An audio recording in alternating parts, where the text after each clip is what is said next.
Okay, we are live. Good afternoon. My name is Dick Bruscia. I'm the chairman of the Norwalk Parking Authority, and you're joining us on April the 15th at 4:04 p.m. in the afternoon for a special meeting. Normally, our regular meetings on the Parking Authority are the fourth Wednesday of every month, but for the past couple of months, like everyone else, we've been adjusting and trying to keep abreast of what goes on with the COVID-19 problems that have created for not only Norwalk, but for the state and the country. This is a work session. What we're doing is trying to get together a near-term and a long-term plan for how we're going to cope with the exigencies of the COVID.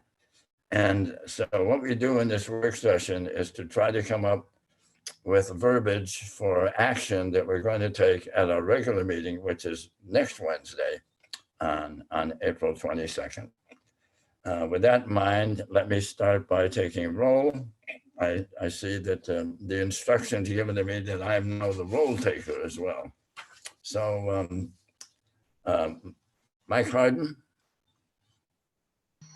Here. Okay. Judd Ailey. Here. Tom Vetter. Here. Eric Rains. Here. And I am obviously here as well. So we do have a quorum.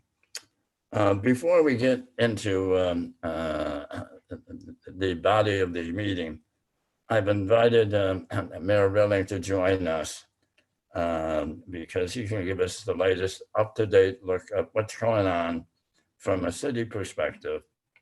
And it will be helpful to us in our discussions of the problems that are on our table right now. So Mayor Rilling, can you join us, please? Thank you, Mr. Brescia, and thank you all. First and foremost, thank you all for serving in this capacity. I know that it's a very challenging job that you all have.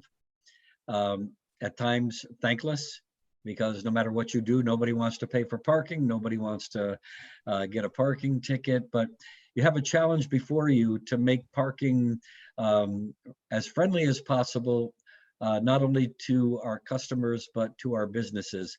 And it seems like sometimes you're caught right in the middle. And I certainly appreciate that as well as most of you. Yeah, you know, we're in some very challenging times. We're also in an historic moment because this is the first time that the Parking Authority is meeting on Zoom. Last night we had a Common Council meeting on Zoom because times are different right now. There's a new normal for us right now.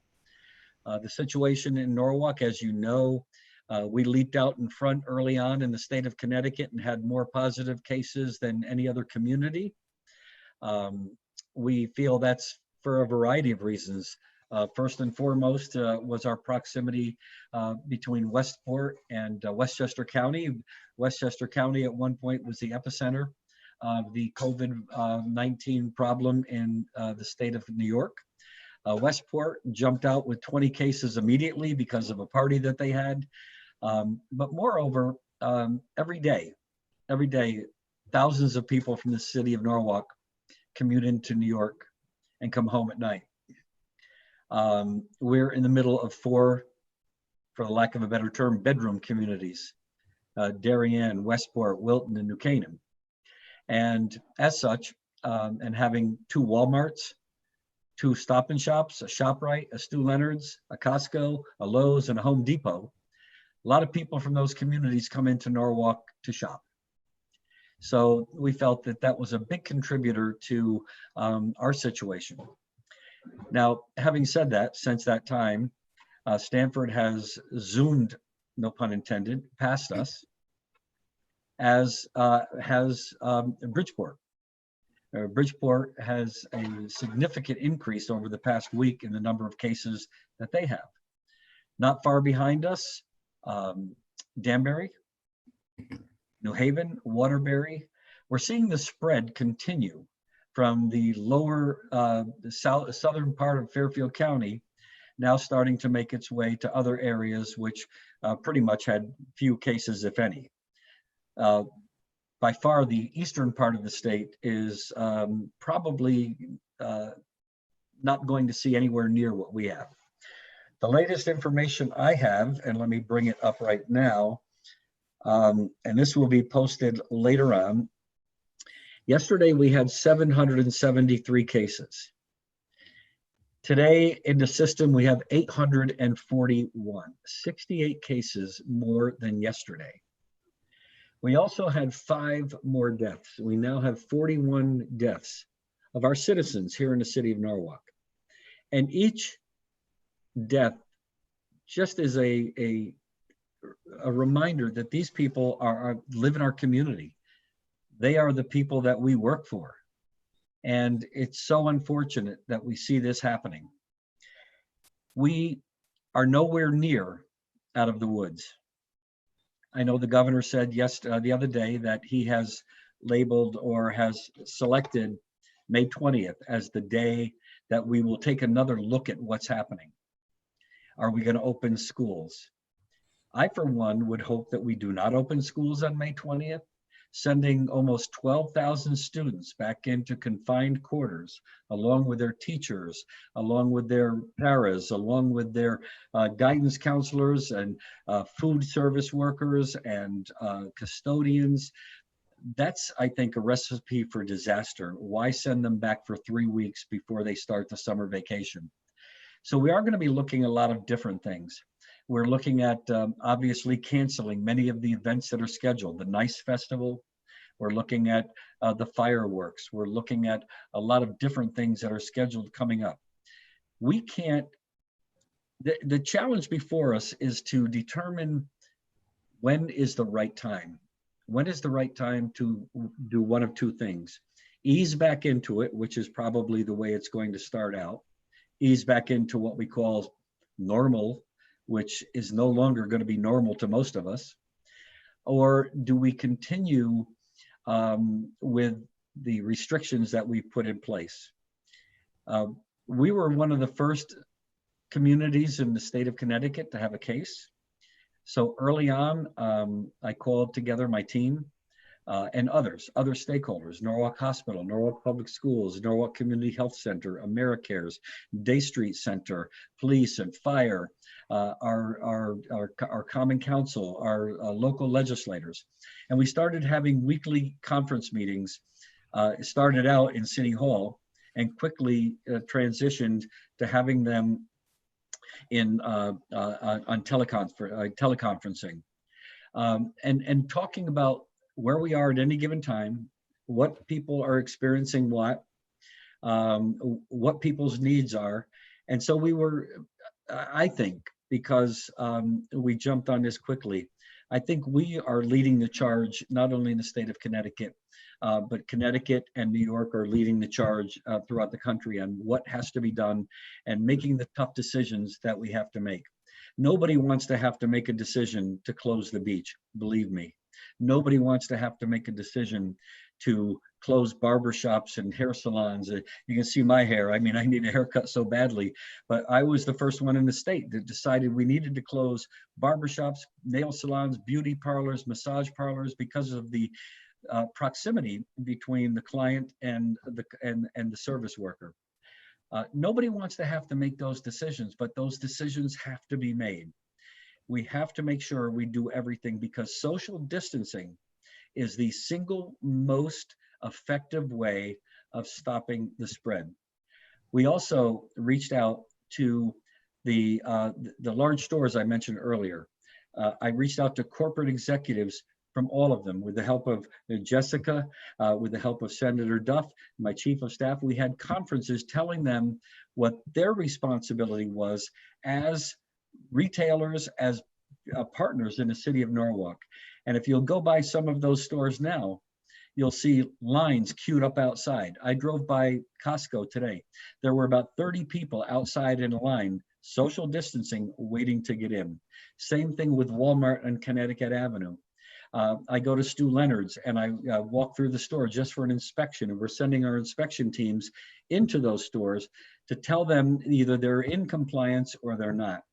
I had to order them to put receptacles outside of their businesses specifically marked for gloves and masks. If you can believe it, people were coming out of the stores, taking off their gloves and leaving them on the ground. It just boggles the mind that some people do those kinds of things. I think it took a long time for us to get the message out that this is really serious. So when I look at May 20th, I think that perhaps at the very best in May, we're going to see perhaps an easing of some of the restrictions based on what we're seeing throughout the city, throughout the state, and throughout, mainly throughout Fairfield County.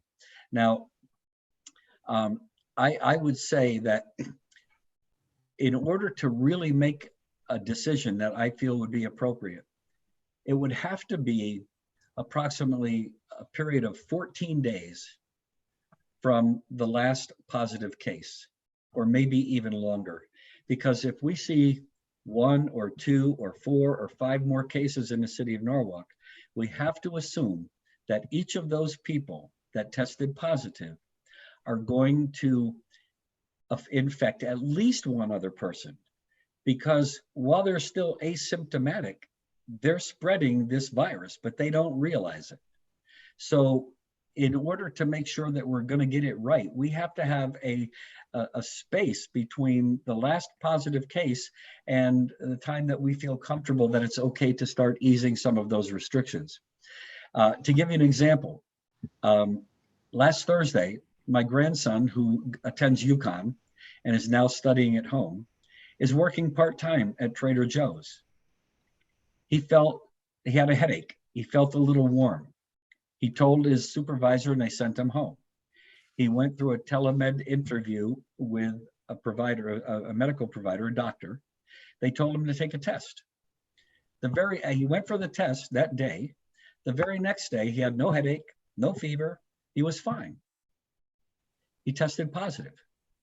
So it affects us in different ways. Obviously, if you have an underlying medical condition like asthma or other things, a high blood pressure, if you're older, you're more likely to be severely affected by COVID-19 than somebody that may be younger and healthier. But this is affecting everybody. And again, the only way we can do this is through social distancing. Now, I know some of our businesses are struggling. Jess is working with Sabrina Church, our business development director, and Jess is our chief of economic and community development. They're working with the local businesses, trying to provide resources, low interest loans that are available, grants that are available to sustain them through this very challenging time. So I would say that, you know, you've got a task ahead of you. You are looking to figure out what you're going to do for the next month. I know for the month of April, you've suspended all parking fines and all parking paid parking. You're probably going to have to think very long and hard about what's going to happen in May and perhaps beyond. But again, I cannot stress strongly enough that we are far from out of the woods. We're far from over this situation. And the biggest danger we have right now is complacency or a false sense of security that everything is okay. So again, I want to thank all of you for the work that you do. It's thankless work, it's challenging work, and I appreciate the fact that you've stepped up and volunteered your time. So I'll answer any questions you may have. And after that, I'll probably have to leave because I've got to do a couple of other things. All right, if anybody has any questions for the mayor, just raise your hand and I'll call on you. That being the case, thanks for the update, and we'll be in touch. Thank you, Mayor. Well, thank you all. Thank you, Mayor. Thank you. All right. on our agenda, the next item is to approve the minutes from the other special meeting that we had on March 24th. You've had a chance to look it over. I've looked it over. I have no additions or corrections. Does anybody else have any? I'll go around. Eric? No modifications. Nothing? All right. Mike? And he's shaking his head, but so I'll say that no for him. Tom? No, no problem. Thank you. Judd? Look fine to me. Okay. Then all those in favor, and we need a voice vote on this, so I'll go around again. Mike, in favor or not? Yes, in favor. Thank you, Dick. Tom, In favor. Eric? Can't hear you. I'm losing Eric's Oh, voice. there it is. In favor, yes. Okay, I'm sorry, thank you. Judd? Yes, in favor. Okay, and I'm in favor, so that's a unanimous acceptance of the March 24th meeting. We move on now. I'm sorry. We just need somebody Someone to, have a question? okay, got it. Got it? Yeah, we're good. Mike moved them. Oh, okay. All right, fine. Let's move on now to the body of the meeting. Obviously, the parking authority can't do too much except follow the rules as far as the health aspects of the virus are concerned. But we have been making an impact, I think, in trying to help out the people with regards to the cost of parking, and we'll be dealing with that in the future. To look at the subject a little deeper, Catherine had Rocky and Stathis do a count on the activity in the area of parking activity. And how do you want to handle that, Catherine? Do you? I'll give an overview. I'll give a quick overview, and Okay, then fine. you can open up for questions. So Rocky and his team, they did occupancy counts between March 25th and April 11th. Most of our facilities, as you can imagine, are underutilized except for a few that we identified. And those that we identified were Washington Street, Lower Haviland Deck, Haviland Street, Madison Street, High Street, Ninth Street, and Commerce Street. On those areas, people were parking over 8 hours. And just to let you know, we did get a couple of complaints from some of the businesses on Ninth and Commerce that people were parking on the sidewalks and blocking their access to in and out of their driveways. So we dealt with that. The other facilities, the occupancy, the length of stays were less than 2 hours. And in your packets is the analysis, if you have questions.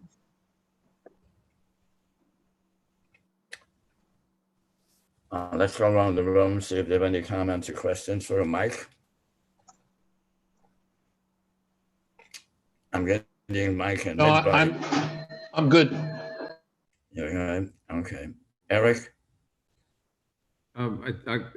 Whenever Judd and I talk about our topic, I want to come back to Catherine with some things at that point.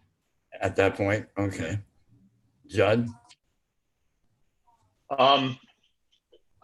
Only that it looks like, 10 p.m. is the most used time. And so I would guess that people are parking overnight there. Okay. Tom? I have no comments, Dick. Okay. let's move on then to a look at the finances that we're dealing with. Mike and a bunch of other people have looked at the two budgets that were laid out and put together by Catherine and Stathis and Rocky. And I think they're helpful tools to get an idea of where we are and where we might be going. And so, Mike, why don't you give us an overview and bring in whoever it is that you want to have join you. Hey, everybody, Michael here. Catherine, Dick, and I and a number of other people got together on the budget on the topic of how to, return to some sort of normalcy. I know that word is difficult to use right now, but it boils down to basically two different plans that Catherine put together that we need to open up for a discussion. One plan is sort of a quick return and one is a slow stepped return. And so what I'm going to do first is I'm going to have Catherine review those plans with us right now. And then I'll come back on and we'll have a little round robin about how we feel about them and what we should do. Catherine? Okay, thank you, Mike. This is Catherine Hebert, Director of Transportation, Mobility, and Parking. Rocky, Stathi, and I got together to come up with a couple of options for you to consider.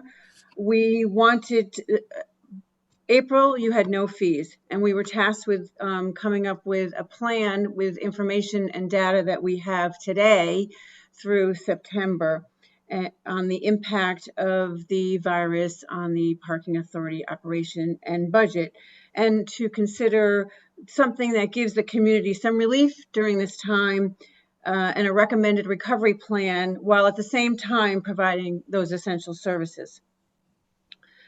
So the first option is a reduction in revenue of $2,736,245. That includes the no parking fees for April and May, and a recovery period between June and September of 50% of the fees during that time. It also includes expense reductions of $952,993, which includes a decrease in staffing of 39% during April and May.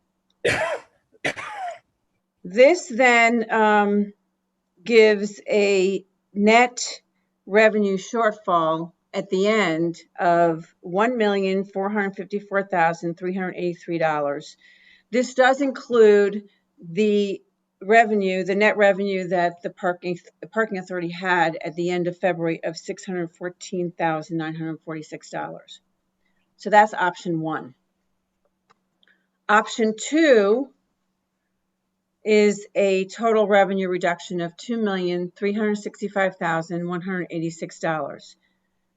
This also includes no parking fees during April and May, and a recovery period between June and September of 50% in June, 60% in July, 70% in August, and 80% in September.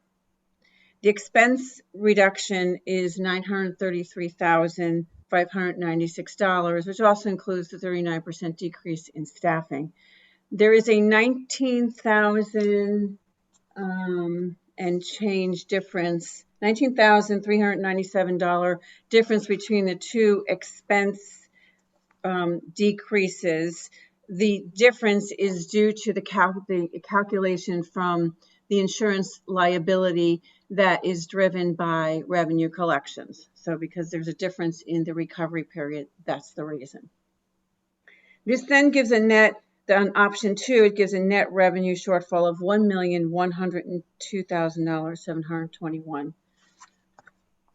So that is what the overview is. And again, it is this is staff recommendation based on the information and data that we have today. We obviously don't have an exact end date in sight for planning purposes. Like the mayor said, we really need to make sure that we're in the clear regarding all of this. So that's my presentation. Mike, back to you. Nice, thank you. So let's get some thoughts here. And I'll start with Judd. Judd, you got two screens on, buddy? Are you there? Yes, I'm here. No, Hey, I Judd. have a screen. I have a screen with no video, Okay. and so I'm using audio through my phone. So, What are your thoughts? personally, I like option 2. It's somewhat close to what Eric and I came up with. I think a more gradual implementation of full rates is going to be more helpful to the businesses, better for public relations and things like that. I think option 1 is too much too soon. Okay. Eric, you want to add to that? Well, I mean, I think that one of the challenges with all of this is a time frame, and if right now is hopefully the worst of it, then I'm maybe I'm overly optimistic, but there's a lot of pent up activity out there. I think people are ready to get back out and get ready to get back to their lives. So I don't see a huge advantage in going too slowly with ramping back up for the parking authority if social activity outpaces us to the point where we have to then ask ourselves questions about enforcement. So let's say there is, the restaurants are able to come back online, which is a lot of the ground level businesses and certainly in South Norwalk and Wall Street. We'll have enforcement issues if we're not doing something, hopefully. So I just think, we've said it. Catherine and I have talked about it. I think Judd and I certainly talked about it, but I guess regardless of which plan or which version of one of those plans we go with, there's an underlying condition that we need to evaluate closely as we go along to see if we're going too fast or too slow. The safest thing right now in my mind to do is to go slower, just so we're not outpacing the recovery. So I think the one that takes a slower road is the way to go right now. But at the middle of May or at the middle of May or end of May, if it's looking like that people are seeing more activity within their businesses, then we might need to revisit it, and maybe one of our bump ups might be more than 10% or something. I don't know, but I just want to make sure that we're, as we're deciding on whatever it is we're going to do, that for me anyway, it's under the premise that we'll be reevaluating it kind of constantly. Thanks, Eric. I totally agree. And I have something to say on that. But first, Tom, why don't you unmute and give us your wisdom? Well, here's my 2 cents. I mean, Eric makes a lot of sense. And I suspect we may be looking at June as a very slow time and may end up suspending through that month, is from what I heard from the mayor. That sounds a little dicey, but we'll be meeting before then and we can reevaluate what steps to take. Eric made a very good point. I think that there's going to be a lot of pent up demand. And if we crank up everything, not the parking, but the rest of businesses all at once, you don't want to be too generous with the parking reductions at that point. But I think we have to keep an eye on it. June is looking awful dicey to me. And that's my 2 cents, but I got 2 cents more. Unfortunately, I have a couple of things on deadline that I have to get out before 5 o'clock. So I've got to leave at this point. But Catherine and I had talked about the fund balance piece, and she's going to fill you in on that. Okay, Tom, thank you. Okay. You know what? Let me interrupt for a second. Tom, if you want, we can jump to the fund balance aspect if you want to do that with Catherine. I think, now, what you guys finish what you're talking about with the operating stuff now. Catherine can handle, it's pretty straightforward, the fund balance piece. But maybe I'll watch the rest of this, but maybe you could give me a call, or I'll call you tomorrow, Dick, and just chat Okay. some. Okay. Okay, that's fine. Thank you Mike? Thank all. you. Thank you, Take Tom. care. Yep, bye. So what I wanted to say earlier, and to Eric's point, and he's absolutely right. You know, what we're doing here is we're coming up with a couple scenarios, and we're getting them ready to be in place, as well as you know, the fund balance discussion. We're getting ready to start to be able to use the fund balance and to be able to have a plan based on how this all starts to ramp back up. But nobody's guessing how that's going to be yet. We're just prepping ourselves for what it's going to be. I mean, in this particular instance, we're status quo through May, and then towards the end of May when we have our next meeting, we'll be able to know a lot more and do a lot more. But we want to be ready with one of Catherine's plans here that she's been working on. So that's kind of why we're bringing it up now. Okay, I think that's what I got, Dick. thank you. Jess, did you want to add something to that discussion? No, okay, that's fine. Let me just add my perspective to it. And then staff, I want to get yours as well. As I said earlier, you know, the impact that we can make is helping people deal with the financial impact that things have been made on them. But I think everyone here agrees and agrees with the mayor that the most important thing is the health issue. And if we're talking about a period of time where the state is going to look at stuff toward the end of May, I would think, and this is something that we would be voting on next week when we have a meeting, I would think that the continuation of no charge, doing what we're doing in April, should go along in May as well. I know that's part of the plan that Catherine and Status and Rocky put together. And I'm just saying that when we have to vote on the 22nd, that my recommendation would be that we continue and follow that plan as far as May is concerned. I agree with Eric that June sounds dicey.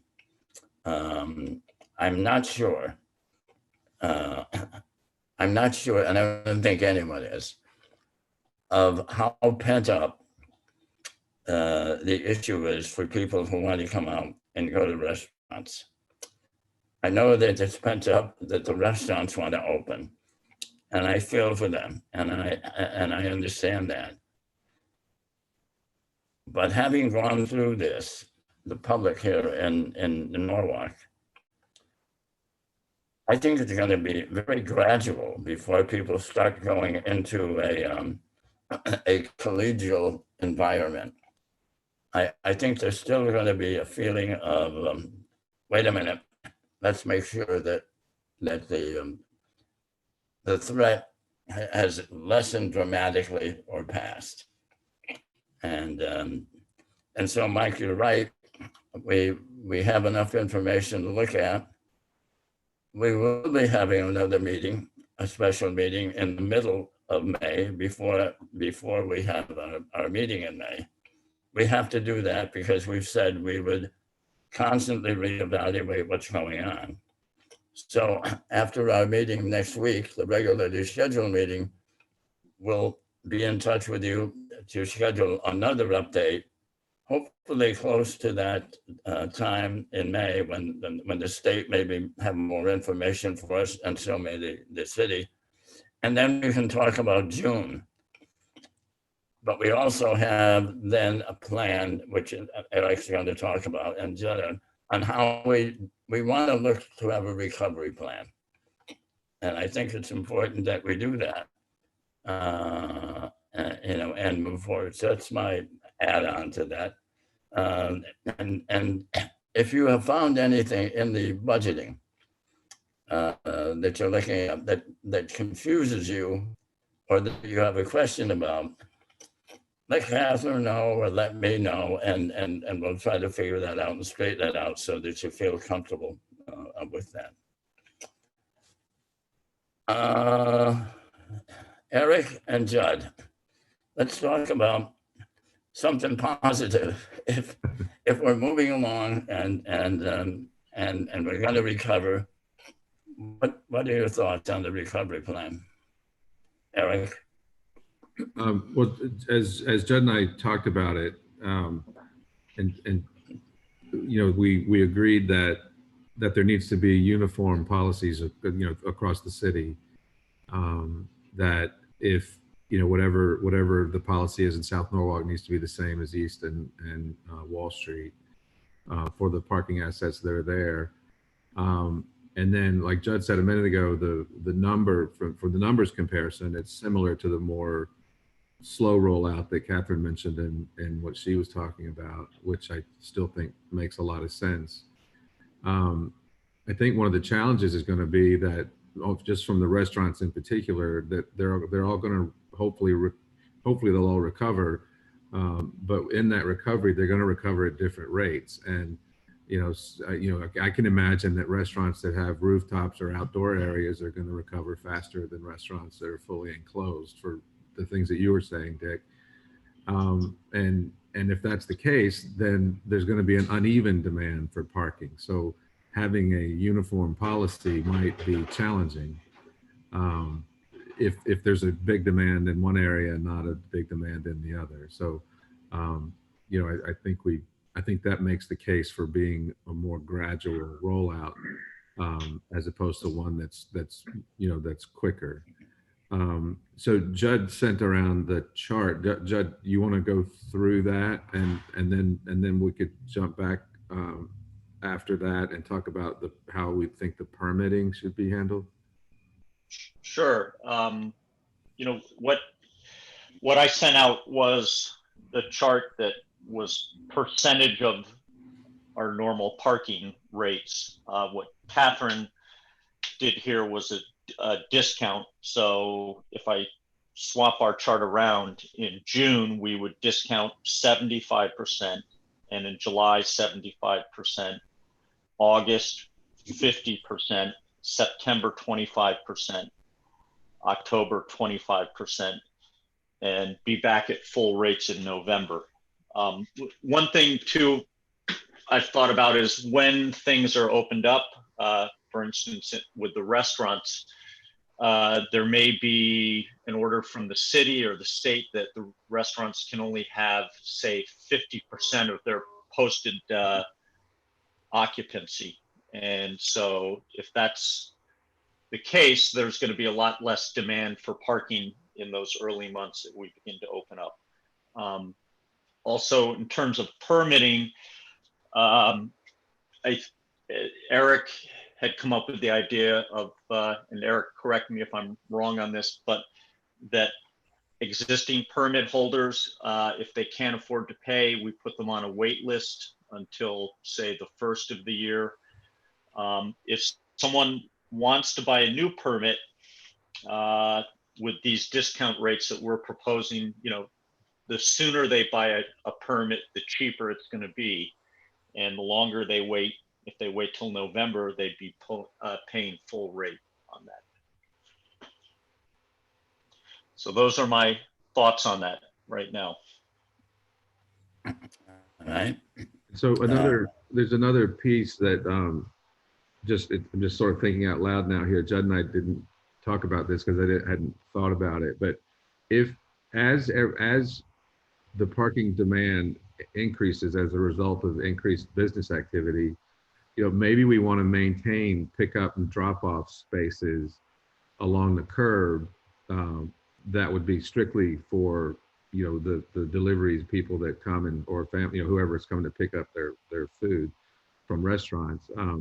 So as opposed to just rolling out an entire street back to, you know, whoever first come, first served parking, you know, maybe we want to look at a zone within the street edges where pickup and delivery could happen. Because I think, Dick, you're right. There's probably going to be a hesitancy to, you know, to be back inside the restaurant, a full restaurant. So, you know, that's not a financial, you know, implication. It's just a strategic thing that we might want to consider. Okay. At the last meeting that we had, and this ties into the recovery that the two of you are talking about, George Serenides wanted to know if the parking authority was planning to do anything when we get to that hallowed ground where there's going to be the ability for people to congregate and come back, if we have any kind of plans that's going on. And I know that Jessica had some thoughts, and you want to share some of that, Jess? Are you there, Jess? Yeah. I am. I just needed to unmute. So we've been working with a number of different businesses, mostly so far in coordinating what is available through Fed and what is available through the state for businesses. And I think the city, to a certain extent, and the parking authority, to a certain extent, we have, unfortunately, our hands tied to a little bit in the sense of thinking about grant programs and loan programs, because the city only can play a certain role to so many people, right? So, and I think that we saw at the state level through the bridge program, they were expecting 1,000 applications and they got more than 3,000 applications and had to close the program down within like a 4-day period, right? So it's that same kind of scaling challenge that we're having when it comes to thinking about that. But in saying that, we have a unique opportunity through marketing and through promotions and being able to think of how to help the businesses in the city get elevated so that when everything is up and running again, we have a chance to be able to really advocate for them and make sure that they're in the best place possible for being able to be successful and having continued success in the future. So one of the things that we are thinking about is the power and opportunity for using Norwalk Now, which has been established since 2016 as the marketing promotional base for local restaurants, using social media and using more of the internet. But I think that more than that, we're thinking of a parallel approach that basically is working with a group of people or working with an agency that can really focus on providing city and city events that are more consistent and more of a weekly basis. So we know Norwalk Now holds for larger events, City Hunt being one of them, where 100 people come downtown for a 4-hour period, let's say, or a 5-hour period. And we think that those are valuable, but we think that what might be also valuable is having this secondary parallel approach, which is how do we do farmers markets on a weekly basis? How do we do a regatta in the Norwalk River?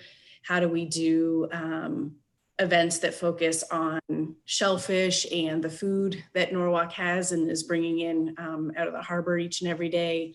And to think of something that's a little bit more consistent, partnering with Parks and Rec on the concert side of the house, and thinking about how to establish first and foremost events that are happening in the downtown core that are attracting people.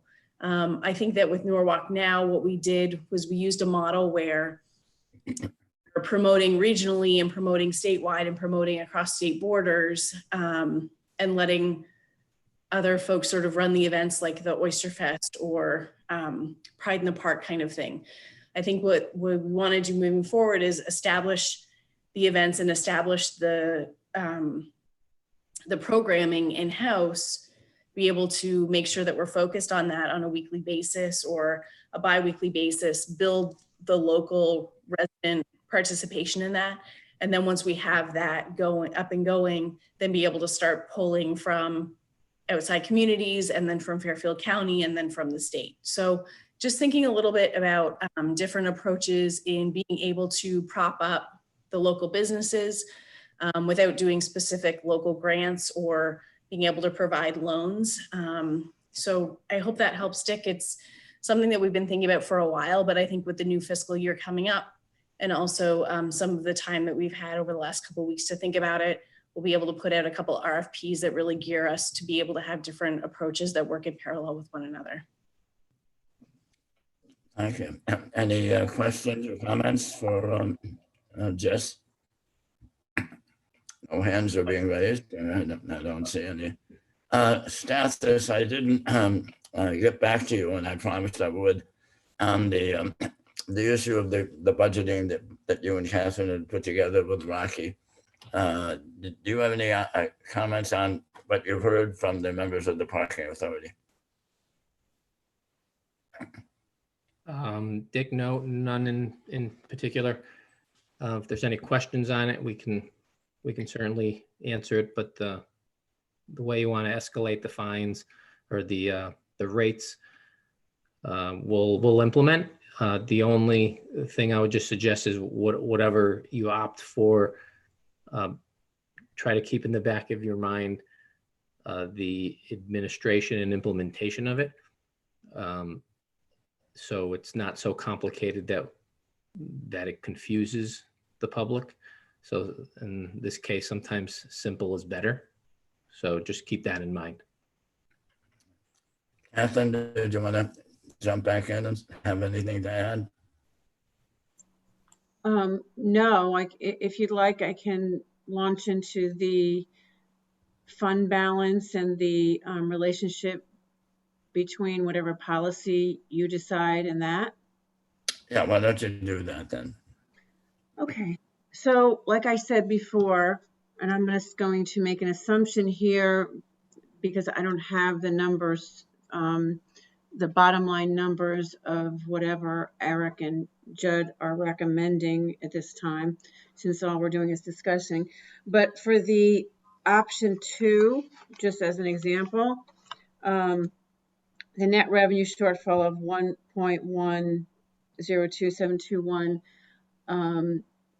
that option, the fund balance as at the end of fiscal year 19, the audited fund balance by the city of Norwalk at the end of fiscal year 2019 is $2,840,024. So the shortfall based on this option, as an example, would be covered by that at this point. So that's really great that the parking authority was really smart in managing their operations and budgets and building up a fund balance for, we didn't know if that this was going to happen, obviously, but at the time before COVID, it was more related to parking authority and programming initiatives and economic development. But now we have this, so this is a good thing. So we would have to then figure out what that is. If we go this route, there'll be some left over, but depending on what route you go, that it just depends. I don't recommend that you zero out the fund balance because you are an enterprise fund, but that is what the numbers are. Regarding the use of it, the parking authority would have to approve the use of their fund balance at next week's meeting to be able to use that as part of their budget. Would you, when we consider that, do you have to have a specific number in mind, or do you just the use of the fund balance? Yes, you have to have a specific number in mind. Okay. Or you have to have a specific number that you are approving for use of the fund balance. Yes, you can't just say, I want to use the fund balance. You can add to that number later on if it's needed. Oh, absolutely, yes. The parking authority is an enterprise fund. It's a legislative body, and it does have the authority to do that. I would think that's one of the things that we'll be voting on, I guess, next week, right? Yeah, in the April meeting. Can I say one more thing? Oh, yes, I'm sorry. So the agenda needs to go out, well, it'll probably go out on Monday because we're having a meeting today, Wednesday. We have to put all the financials and everything else together and the operating report. I usually like to get it out Friday, but I can't promise that. So the agenda, on the agenda, there'll be an agenda item that says approve the use of the fund balance for a sum not to exceed X. Right. So we need to know that. It would be really helpful to know that now or for that. So could I ask a question? Yeah, sure. So as we were arriving at that number, Catherine, and we have a role in some of what Jessica was talking about, I would think particularly related to events that show that Norwalk's open for business. Is there a line, we're talking about the operations of the parking authority, just, from a, whatever it takes to operate that, but is there a line, or should there be some consideration given to what Jessica might need from the fund balance to help some of those events work or become reality? Yes. So in our proposal in both option 1 and option 2, the parking authority was originally approved a line item for parking programs of $200,000. So the cash flow between April and September reduces that by 50%. So yes, there still is funds available for that. So that's already been approved. Well, you already approved current year, fiscal year 20, and you already approved fiscal year 21. Right. Now, fiscal year 21 still has to go through a city process. But you did approve your fiscal year 21 budget in February that included that. Right. So when we go to the Common Council for permission to access the fund, it'll include money that would be available for Jessica. Access the fund. Don't we have to the fund ask balance? permission? You approve the use of your fund balance. Right, but don't we have to go to Common Council for permission? No, because let me correct myself here. At the last meeting, I forget, someone asked, it may have been Tom, do we have to go to BET and the Common Council to delve into the fund balance? And I said yes. I said yes based on the input that I had from conversations with 2 reliable people in City Hall. And now, because I think of the impact of the virus, things have changed. And so now we don't have to go to BET or to the council to access that money. And I think that knock wood, that we can get through this year without having to totally deplete that $2,800,000. I'm hoping that we can. But I think we have to keep in mind that things may not get better as quickly as we all want them to get better. And so we still have to be cautious about how we go about dealing with the fund balance. Now, you think Catherine, you think we need to have for next week now a number, but based on what we're looking at now, I guess in option 2, the number would be around $1 million. A little over $1 million. I say that so that even though our analysis included a decrease in expenses of close to $1 million, there's not enough revenue to cover the other expenses. So we still need to pay bills. You'd need to pay bills. So what I'm saying is that, yes, for next week, we need a number, But I'm also recommending that you continue to evaluate this, and we will continue to evaluate it as well, given updated information and data. I'm with that. Yes, Jessica? Go ahead. Is it possible to think about it as a cap? So in the agenda, write something along the lines of no more than X amount instead of coming up with a very specific number.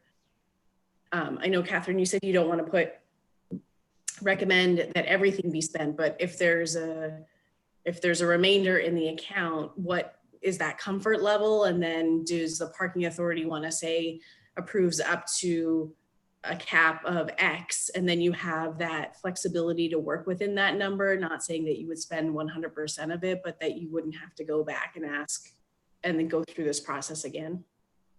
You could. I tend to like to tie it to some kind of analysis. You could say that. You could use option 1 number. Yes, you could say a sum not to exceed $1.7 million to give you some flexibility. Or do the option plus a contingency, or the option plus a something like that. Yeah, but typically the language is for a sum not to exceed X.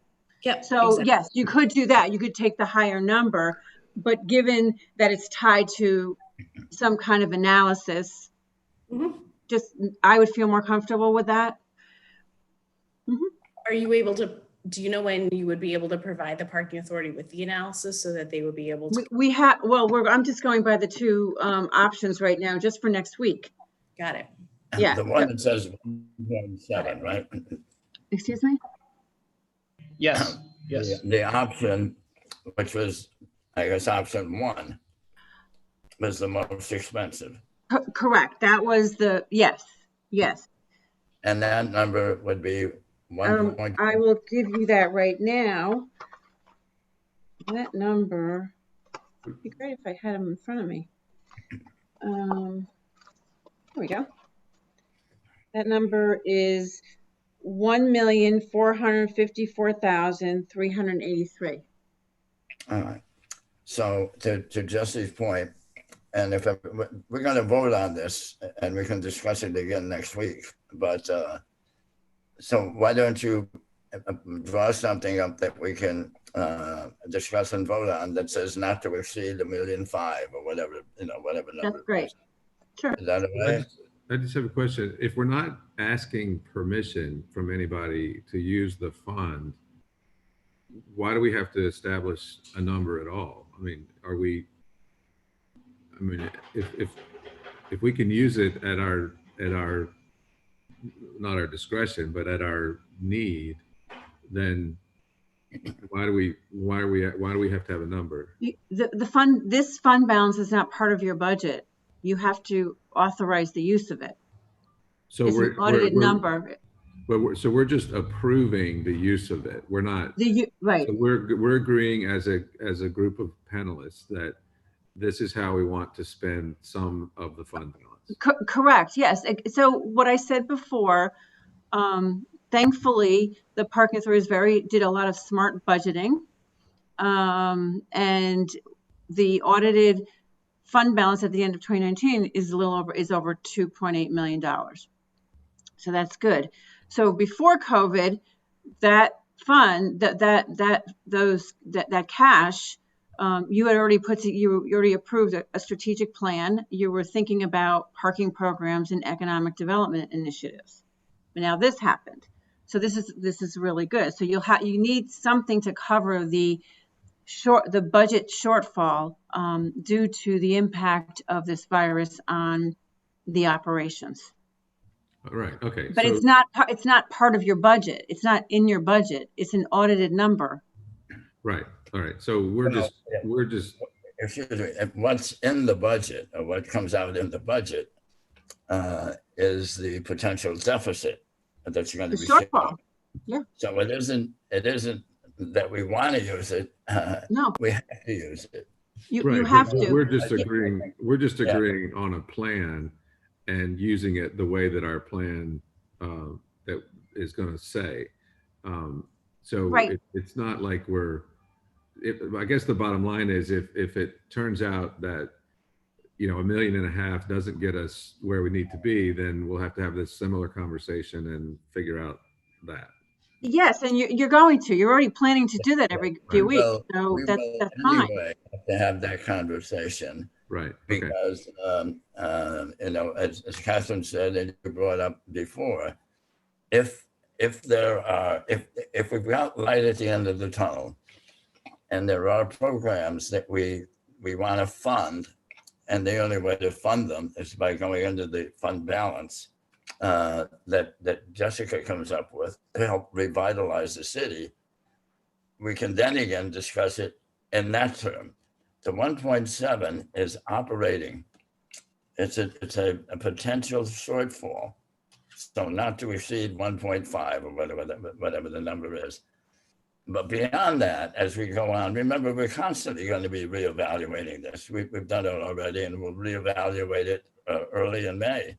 But when we get to that point where things have settled down and it looks like it's going to bounce back, and we want to help encourage economic development,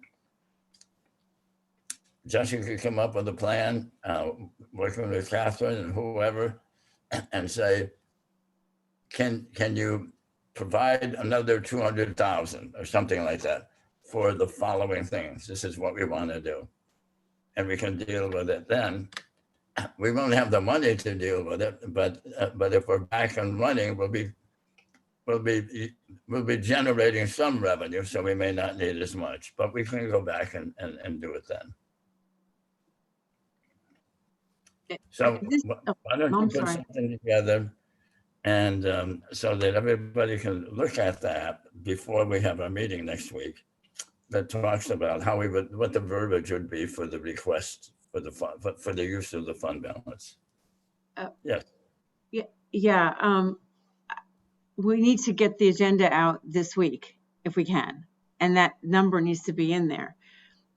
We just gave you the number, 1.5. Oh, okay, so 1.5. Okay, want to be sure. Thank you. Okay.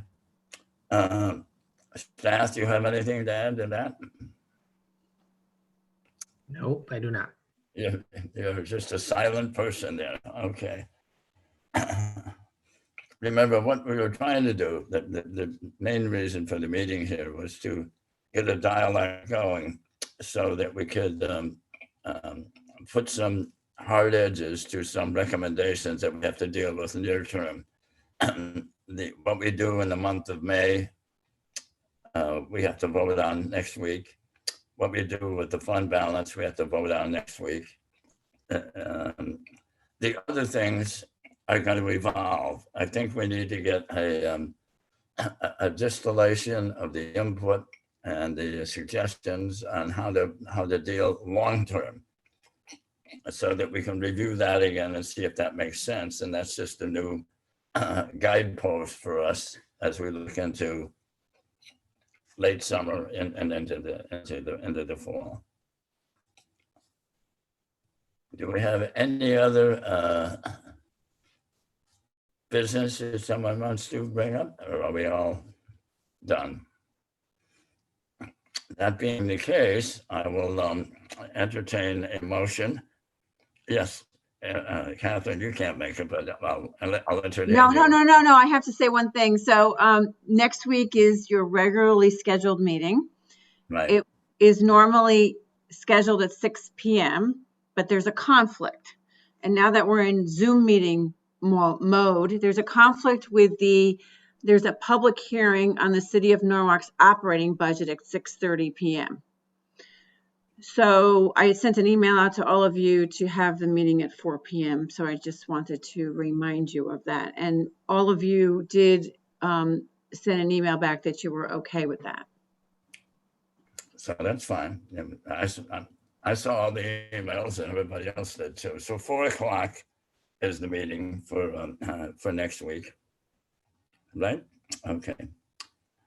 Now I'll entertain a recommendation. Eric, I'm going to have you jump in and make that recommendation. Close the meeting? Yes. Yeah, I move we close the meeting. A second. Is that you, Mike? Huh? I second. Yes, sir. Okay. That was Judd, but that's okay. Okay, Judd seconded it and Mike agreed, and I do too. And the, You don't want to check with Tom first? I think he's gone. Tom was leaving, so I'm pretty sure he's gone. He had a deadline at 5 o'clock. His I know. name, his All name- right, and the meeting of April 15th is adjourned. Thank you. All right, awesome. Have a good time. Night, everybody.